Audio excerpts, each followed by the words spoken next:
ನಮಸ್ಕಾರ ಸ್ನೇಹಿತರೆ, ನಾಳೆ ನವೆಂಬರ್ 26 ಬುಧವಾರ, ನಾಳೆಯಿಂದ 79 ವರ್ಷ ಈ 7 ರಾಶಿಯವರಿಗೆ ಸುವರ್ಣಾವಕಾಶ. ಕೋಟಿ ಕೋಟಿ ಹಣ ಮಾಡ್ತೀರಾ. ಕುಬೇರ ದೇವರ ಕೃಪಾಶೀರ್ವಾದ ನಿಮ್ಮ ಮೇಲೆ ಇರಲಿದೆ. ಹಾಗಾದ್ರೆ ಆ ಅದೃಷ್ಟವಂತ ರಾಶಿಗಳು ಯಾವುವು, ಅವುಗಳಿಗೇನೆಲ್ಲ ಲಾಭ ಸಿಗುತ್ತೆ ನೋಡೋಣ.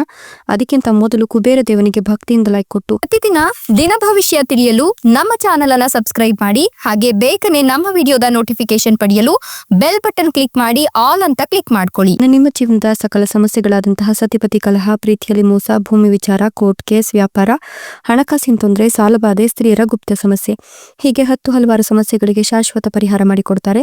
ಡಿಸ್ಪ್ಲೇ ಮೇಲೆ ಕಾಣ್ತಕ್ಕಂಥ ಗುರುಜಿ ನಂಬರ್ಗೆ ಒಮ್ಮೆ ಕರೆ ಮಾಡಿ ನೋಡಿ. ಹೌದು, ನಾಳೆ ನವೆಂಬರ್ 26 ಬುಧವಾರ, ನಾಳೆಯಿಂದ 79 ವರ್ಷ ಈ 7 ರಾಶಿಯವರಿಗೆ ಸುವರ್ಣ ಅವಕಾಶದ ಜೊತೆಗೆ ಕೋಟಿ ಕೋಟಿ ಹಣ ಮಾಡುವ ಯೋಗ ಇದ್ದು, ಕುಬೇರ ದೇವರ ಕೃಪಾಶೀರ್ವಾದ ಈ ರಾಶಿಯವರಿಗೆ ಸಿಗ್ತಾ ಇರೋದ್ರಿಂದ ಈ ರಾಶಿಯವರಿಗೆ ಉತ್ತಮ ಫಲಿತಾಂಶಗಳು ಸಿಗ್ತಾ ಹೋಗುತ್ತೆ. ಇನ್ನು ಈ ರಾಶಿಯವರ ಜೀವನದಲ್ಲಿ ಸಂತಸದ ವಾತಾವರಣ ಇರಲಿದ್ದು, ಮಕ್ಕಳ ಕಡೆಯಿಂದ ನಿಮಗೆ ಒಳ್ಳೆಯ ಸುದ್ದಿ ಸಿಗುತ್ತೆ. ಸುಖಮಯವಾದ ಸಂಸಾರ ನಿಮ್ಮದಾಗುತ್ತೆ. ಆಧ್ಯಾತ್ಮಿಕ ಕೆಲಸದಲ್ಲಿ ಆಸಕ್ತಿ ಹೆಚ್ಚಿಗೆ ಆಗಿ ಉದ್ಯೋಗದ ಸಂದರ್ಶನದಲ್ಲಿ ಯಶಸ್ಸನ್ನ ಕಾಣ್ತೀರಾ. ಉತ್ತಮ ಪ್ಯಾಕೇಜ್ನೊಂದಿಗೆ ಹೊಸ ಉದ್ಯೋಗದ ಪ್ರಸ್ತಾಪವನ್ನು ನೀವು ಪಡ್ಕೊಳ್ತೀರಾ. ಪಾಲುದಾರಿಕೆ ವ್ಯವಹಾರದಲ್ಲಿ ಆರ್ಥಿಕ ಲಾಭ ಇದೆ. ಸಂಬಂಧಗಳಲ್ಲಿ ಉತ್ತಮ ಪರಸ್ಪರ ತಿಳುವಳಿಕೆ ಮತ್ತು ಸಮನ್ವಯ ಇರಲಿದ್ದು, ವೃತ್ತಿಪರ ಜೀವನದಲ್ಲಿ ನೀವು ಶಕ್ತಿಯುತವಾಗಿ ಕಾಣಿಸ್ಕೊಳ್ತೀರಾ. ಕೆಲಸದ ಸವಾಲುಗಳನ್ನು ಸಮರ್ಥವಾಗಿ ಎದುರಿಸ್ತೀರಾ. ಕುಟುಂಬದಲ್ಲಿ ಸಂತಸದ ವಾತಾವರಣ ಇರುತ್ತೆ. ವಿದ್ಯಾರ್ಥಿಗಳು ಯಶಸ್ಸನ್ನು ಸಾಧಿಸಲು ನಿರಂತರ ಪ್ರಯತ್ನವನ್ನು ಮಾಡ್ತಾರೆ. ಜೀವನದಲ್ಲಿ ಒಂದಷ್ಟು ಲಾಭ ಇದೆ. ಕೆಲಸದಲ್ಲಿ ಸವಾಲುಗಳು ಹೆಚ್ಚಾಗ್ತಾ ಹೋಗುತ್ತೆ. ನಿಮ್ಮ ಮಾನಸಿಕ ಮತ್ತು ದೈಹಿಕ ಆರೋಗ್ಯದ ಕಡೆ ಗಮನವನ್ನ ಕೊಡಿ. ವ್ಯಾಪಾರಿಗಳು ವ್ಯಾಪಾರದಲ್ಲಿ ತೊಂದರೆಗಳನ್ನು ಎದುರಿಸಬೇಕಾಗಿರಬಹುದು. ತಾಳ್ಮೆಯಿಂದ ಕಾಪಾಡಿಕೊಳ್ಳಿ. ಶಾಂತ ಮನಸ್ಸಿನಿಂದ ನಿರ್ಧಾರಗಳನ್ನು ತೆಗೆದುಕೊಂಡ್ರೆ ವೃತ್ತಿ ಬೆಳವಣಿಗೆಗೆ ಹೊಸ ಅವಕಾಶಗಳು ಸಿಗ್ತಾ ಹೋಗುತ್ತೆ.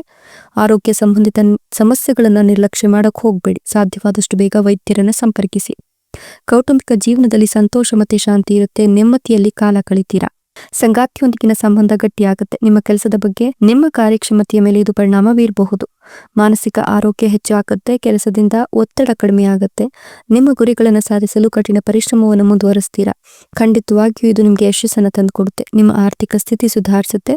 ಹೊಸ ಹಣಕಾಸು ಯೋಜನೆಯನ್ನ ಮಾಡ್ತೀರಾ. ಹೂಡಿಕೆ ಸಂಬಂಧಿತ ನಿರ್ಧಾರಗಳನ್ನ ಚಿಂತನಾಶೀಲವಾಗಿ ತೆಗೆದುಕೊಳ್ತೀರಾ. ಸಂಪತ್ತು ಹೆಚ್ಚಿಗೆ ಆಗ್ತಕ್ಕಂಥ ಸಾಧ್ಯತೆ ಈ ಸಂದರ್ಭದಲ್ಲಿ ದಟ್ಟವಾಗಿ ಗೋಚರಿಸ್ತಿದೆ ಅಂತ ಹೇಳಿದ್ರೆ ತಪ್ಪಾಗ್ಲಿಕ್ಕಿಲ್ಲ. ಇನ್ನು ಮದುವೆ ಆಗಿಲ್ಲ ಅನ್ನೋರಿಗೆ ಮದುವೆಯ ಯೋಗ ಇದ್ದು, ಉತ್ತಮ ವಧುವರರ ಪ್ರಸ್ತಾಪಗಳು ಕೇಳಿ ಬರಬಹುದು. ಏನೂ ಕೂಡ ಮಕ್ಕಳಾಗಿಲ್ಲ ಅನ್ನೋರಿಗೆ ಖಂಡಿತವಾಗಿಯೂ ಈ ಸಂದರ್ಭದಲ್ಲಿ ಪುತ್ರ ಸಂತಾನ ಪ್ರಾಪ್ತಿಯಾಗತ್ತೆ. ಮಕ್ಕಳ ಸುಖವನ್ನ ನೀವು ಅನುಭವಿಸ್ತೀರಾ.